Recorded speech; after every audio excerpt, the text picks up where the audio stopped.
There's a mistake nearly all home buyers make when getting qualified to buy a home, and it affects what matters most, your monthly payment. I'm Brand the Mortgage Man, and I've helped more than 10,000 home buyers over my 20+ year career in mortgages, and today I'm here to help you. So why is it that so many home buyers make the same mistake when it comes to qualifying to buy a home? Well, it's because they don't have the proper guidance and their mortgage originator or lender is not asking the right questions when they go through the pre-approval process. Something that's extremely important to discuss with your lender is home affordability, because the amount you qualify for versus what you're comfortable paying and what's affordable to you don't always align.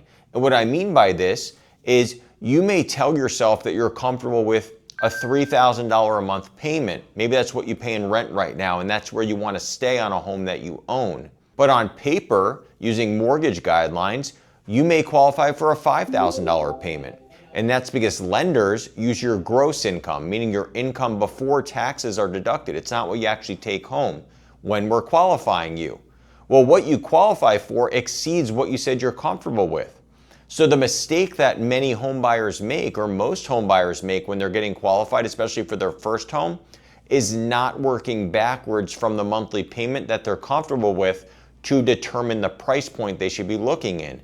Instead, their lender focuses on a price point, which tends to be at the top of what they qualify for using their gross income, rather than what's important, which is focusing on what they're comfortable paying. So let's work through this backwards, the way I feel it should be done, and work to what you think is affordable or comfortable for you to pay on a monthly basis. So you're talking to your lender. The question they should ask you is, for one, what are you comfortable paying monthly, right? I think we've said that enough at this point. So let's just say we're going to call it your comfortable monthly payment in this example, right? We're saying is $3,000. Now, there's information that you need to know in order to get to this $3,000 payment, and what price property or loan amount is going to correspond with this payment, right? So the things we need to know are the following. For one, the down payment, more so the down payment percentage, right? We need to know the area where you're looking, because depending on where you're looking to buy a property is going to affect the homeowner's insurance and the property taxes, right?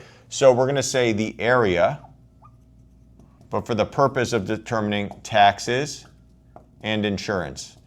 And I'm talking about property taxes and homeowner's insurance when I say taxes and insurance, right? The area where you're buying will have a direct impact on what those are. The type of property that you're hoping for, right? Just because $3,000 your affordable payment, well, maybe you want a $3,000 payment on a single family home, meaning it's not attached, it doesn't have an association fee. Or maybe you're okay with a $3,000 payment on a townhome, which will have a homeowners association, or on a condo, which will have a condo association fee, right? All these things are factors in working our way to that payment. So I would say the type of property is going to be important to know, right? So we're going to say property type. So now let's work our way through this. So if someone came to me, right, you're my client, you come to me and say, Brandon, I really want to stay around $3,000 a month. Well, I'm going to have to figure out how to get us there, right? So first thing I'm going to ask you is, okay, how much do you have saved up that you're comfortable using toward a down payment? So you may tell me, hey, Brandon, you know what? I actually have 20% to put down. Now, I know everyone watching this is like, well, who has 20%? There are people that do, you may not, and there's options for lower down payments. Watch my videos on some of those options, and subscribe to this channel to learn more about those. But for this example, you told me you have 20% to put down. So that's what we're going to use. So you tell me you have a 20% down payment. We're here in Florida, you're looking in Broward County. So you tell me, hey, I'm looking in Broward. So okay, we're going to say taxes are going to be roughly $6,000 for the year on a property, and then we're going to say insurance is going to be about $3,600. So let's break this down monthly to make it a little bit easier, because we're working toward a monthly payment, right? So we're saying this is $500, and then this works out to $300, right? So we know taxes and insurance for our figure are going to be $800 of this $3,000 number. Property type, you told me you wanted a single family home, right? Single family residence, single family home. Perfect, no homeowners association fee that we have to think about. So the next thing I would do is I say, okay, I'm gonna take this 3,000 that you're looking for, and from this 3,000, I'm gonna subtract the 800 for the taxes and insurance, because that is what it is at this point, right? At least for our calculations. That's gonna leave me $2,200 that we can use toward your purchase. So now what we're gonna do, or toward your monthly payment, I apologize. So now I can use a mortgage calculator. I'm not gonna do this in my head, and I can work backwards off this $2,200 number. So what this $2,200 represents is the principal and interest portion of your mortgage, right? That's PI. This is TI. So if you've watched some of my other videos, you know that a mortgage is comprised of PI-TI, principal, interest, taxes, and insurance. You may have cases where there's also MI for mortgage insurance or HOA fee, right, the homeowners association. In this case, we determined it's a single family home, no homeowners association, and putting 20% down so there's no mortgage insurance. We figured out what tax insurance would roughly be. We subtracted that from a $3,000 you want to be at total, leaving us $2,200 for the principal and interest portion of your payment. So now I'm going to use my mortgage calculator. And on this calculator, it's pretty cool. I can actually enter a payment for principal and interest.